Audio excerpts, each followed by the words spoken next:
जय Hind students, how are you all. I am Ritika ma'am और हमारी इंग्लिश क्लास है ये जो एनडीए सीडीएस एस्पिरेंट्स के लिए स्टार्ट हुई है फॉर द अपकमिंग एग्जाम। जिन स्टूडेंट्स ने हमें लेट ज्वाइन करा है वो हमारे यूट्यूब चैनल को फॉलो कर सकते हैं और हमारी जितनी वीडियोस अपलोड हुई हैं अब तक उनको व्यू कर सकते हैं, बिकॉज आपको बहुत ही अच्छा कंटेंट मिलेगा इन वीडियोस में। सो let us start with today's class. Okay, आज हम ईडियम स्टार्ट कर रहे हैं। इससे पहले हमने वोकैबुलरी के सेशंस करे थे, बिफोर दैट ग्रामर के सेशंस हमारे चल रहे थे। So let us start with idioms. So पहले कुछ important idioms and their meanings देखते हैं and after that objective type questions करते हैं। तो first is beating around the bush. Beating around the bush का मतलब होता है अवॉइडिंग द मेन टॉपिक। मतलब जब आप मेन बात जो है उसको अवॉइड कर रहे हैं और टॉपिक को इधर उधर ले जा रहे हैं, that is beating around the Bush. This is a very good one. So I repeat, beating around the bush का मतलब होता है जब आप पॉइंट की बात नहीं कर रहे हैं और जानबूझ के आप बात को घुमा फिरा रहे हैं, टॉपिक को कहीं और लेकर जाते हैं। That is the meaning of beating around the Bush. The next idiom is cry over spilt milk. Complaining about a loss or failure from the past. Cry over spilt milk का मतलब होता है कि basically जो बीत गया है, now there's no point crying or lamenting about it. अब मान लीजिए if you have milk in a glass और अगर वो मिल्क गिर जाए, then what's the point in crying? Better यही है कि आप उसको क्लीन करो and make a fresh glass of milk or think what to do next. So जो हो गया सो हो गया. Let's not think and cry over it now. Let's think what to do next. So this is the meaning of cry over spilt milk. Complaining about a loss or failure that happened in the past. The next idiom is piece of cake, something that is easy to understand or do.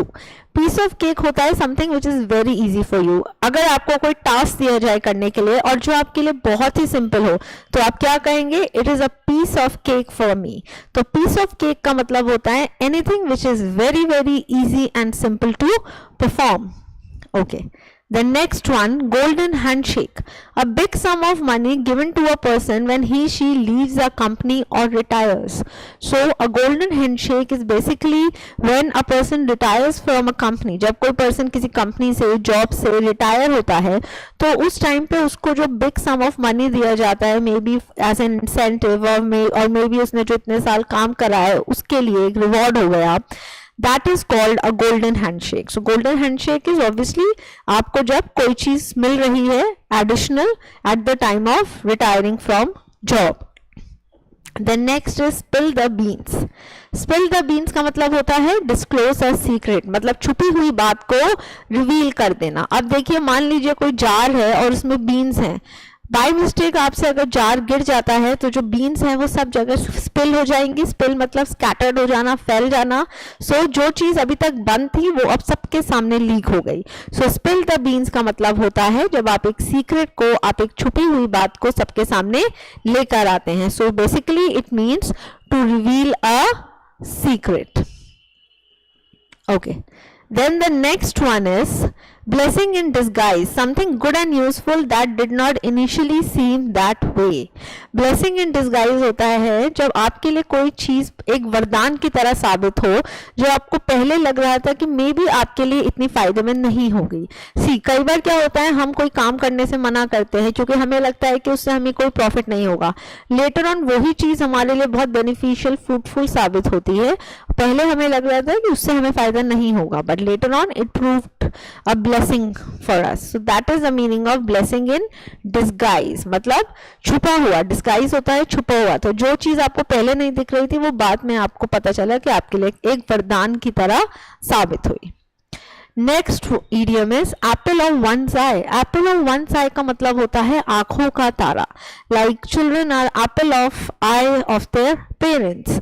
So apple of one's eye का मतलब है जब आप किसी से बहुत dear and near होते हैं, basically, okay, affectionate, so being cherished. The next idiom is bite off more than you can chew.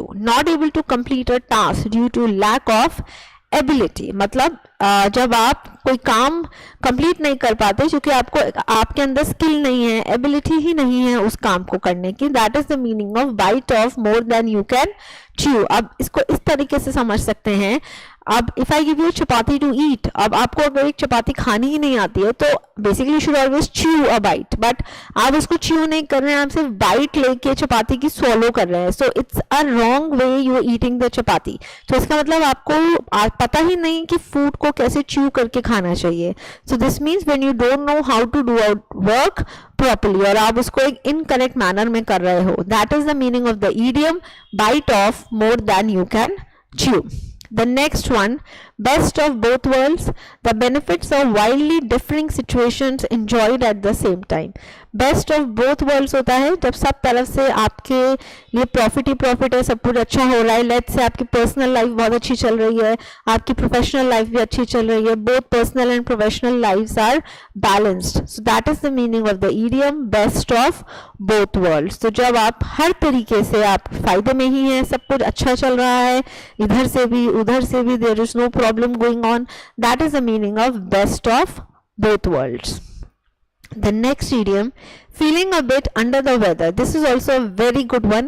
Feeling a bit under the weather का मतलब होता है feeling sick, बीमार होना। जैसे ठंड है, everybody is catching cold and cough or fever, so people are feeling under the weather. So to be under the weather का मतलब होता है to be ill or to be sick.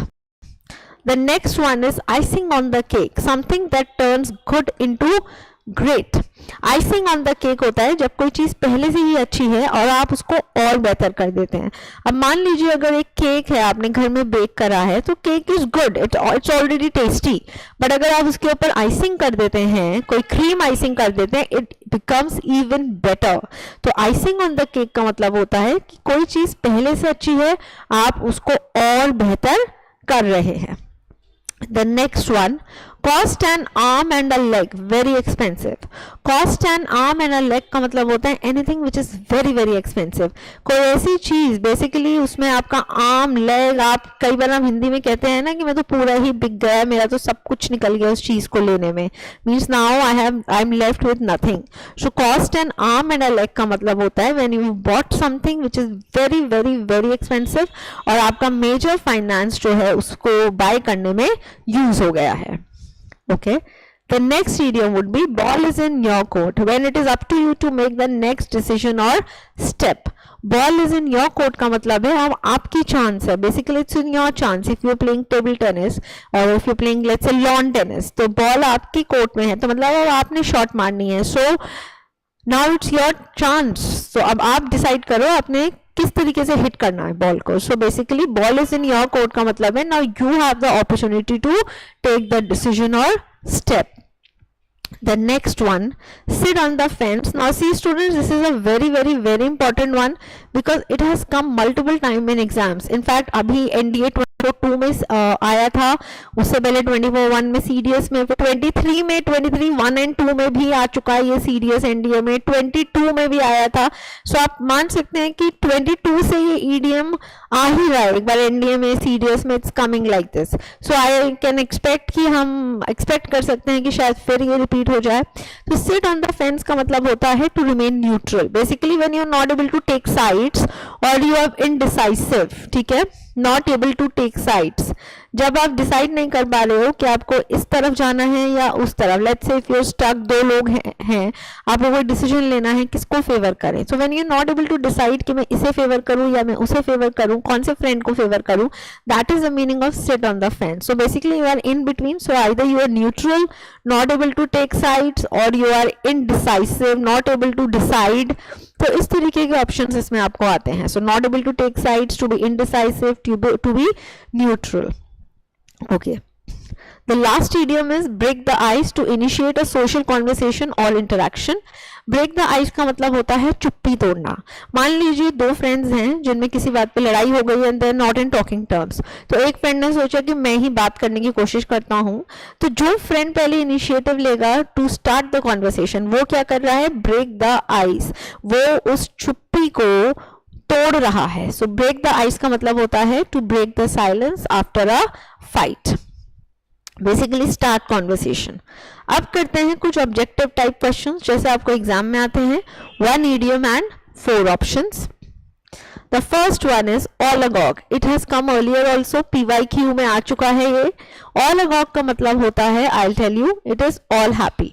अब देखिए इडियम्स में भी एलिमिनेशन मेथड वर्क करता है. Excuse me. नॉर्मली क्या होता है, जो ऑप्शंस होते हैं हमारे, आपको ये चेक करना है कि उनका डायरेक्ट मीनिंग जनरली नहीं निकलता ईडियम से. तो अगर कोई भी ईडियम दिया गया है एंड 4 ऑप्शन में से लेट्स से 2 ऑप्शन है या 3 ऑप्शन है जो ईडियम से डायरेक्टली लिंक हो रहे हैं, तो वो मोस्ट लाइकली गलत होंगे, बिकॉज मुहावरों का भी एक इनडायरेक्ट मीनिंग निकलता है, उनका डायरेक्ट रेफरेंस नहीं होता है. बहुत कम ईडियम होंगे जिनका शायद डायरेक्ट रेफरेंस निकले. सो ऑल अगॉग का मतलब होता है all happy. The next is tread on one's toes. Tread on one's toes का मतलब होता है, अब देखिए toes की बात हो रही है तो इसका toes, पैरों की उंगलियां, toes से कोई मतलब नहीं होगा. तो पहले एलिमिनेट करते हैं. work on toes एलिमिनेट हो गया, tread with toes एलिमिनेट हो गया. अब 2 ऑप्शंस बचे, to give offense या flatter someone, जिनका अलग मतलब निकल रहा है. तो अब आपको एटलीस्ट ये आइडिया हो गया है कि इन दोनों में से कोई करेक्ट आंसर है. tread होता है walk. So tread on one's toes का मतलब होता है to give offense. किसी को जब हम टारगेट करते हैं, एम करते हैं, हमारी बात से कोई बुरा मान चाहता है, we give offence to someone. Okay, so that is the meaning of tread on one's toes. Next is talk shop. Talk shop होता है काम की बात करना, बेसिकली टॉक बिजनेस. अब देखिए एलिमिनेट करिए, इसमें शॉप से इसका कोई मतलब नहीं है, तो टॉक शॉप का मतलब है टॉक बिजनेस, बिकॉज शॉप में क्या होता है, काम होता है. So talk shop means talk business, means जब आप बिजनेस की बात कर रहे हो, काम की बात कर रहे हो, कोई मतलब की बात करना.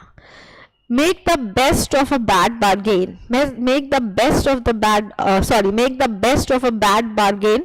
पहले एलिमिनेट करते हैं, बार्गेन से इसका कोई मतलब नहीं है. So to make a bad bargain, to make the best bargain, to make a bargain. देखिए 3 ऑप्शन एलिमिनेट हो गए. आप पे ऑप्शन ही एक बचता है, alpha, to turn failure to the best advantage. मतलब जब हम फेलियर में भी एक प्रॉफिट निकाल लेते हैं, that is the meaning of best of a bad bargain. मतलब कोई बहुत ही बेकार बुरी डील थी, आपने उसको भी अच्छे में कन्वर्ट कर दिया, that is the meaning of to make the best of a bad bargain. few and far between, very small in number, uncommon, very small in quantity, between, near and far. तो delta तो eliminate कर देते हैं because इसका direct reference है, तो ये correct answer नहीं होगा.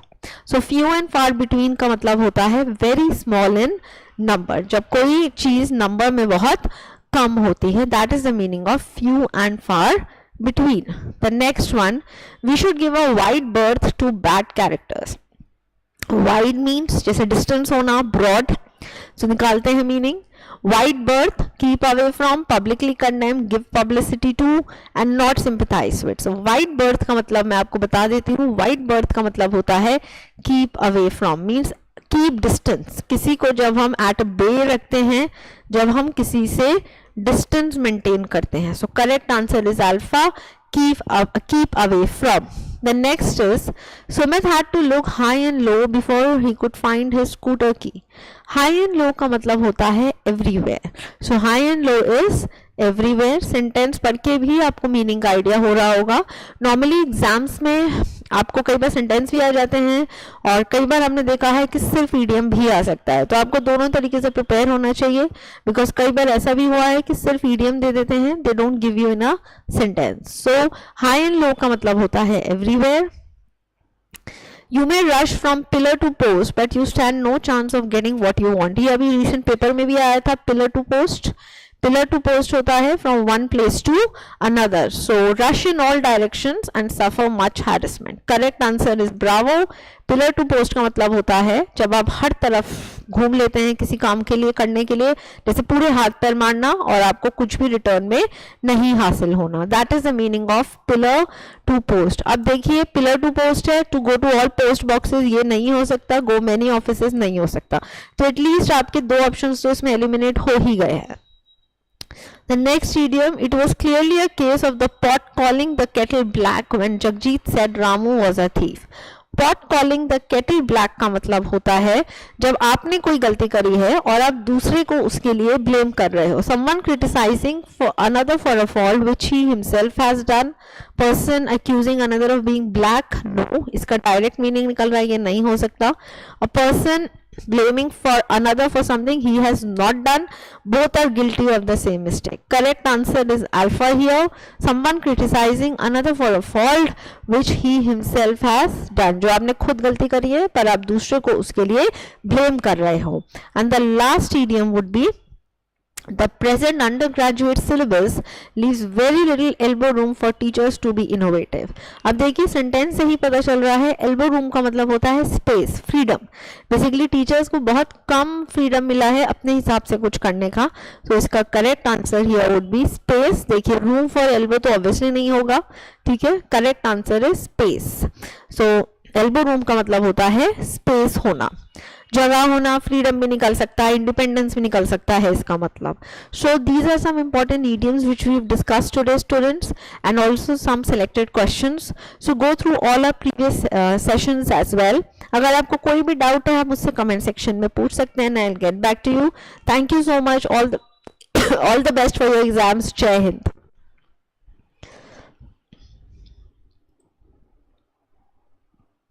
ओहो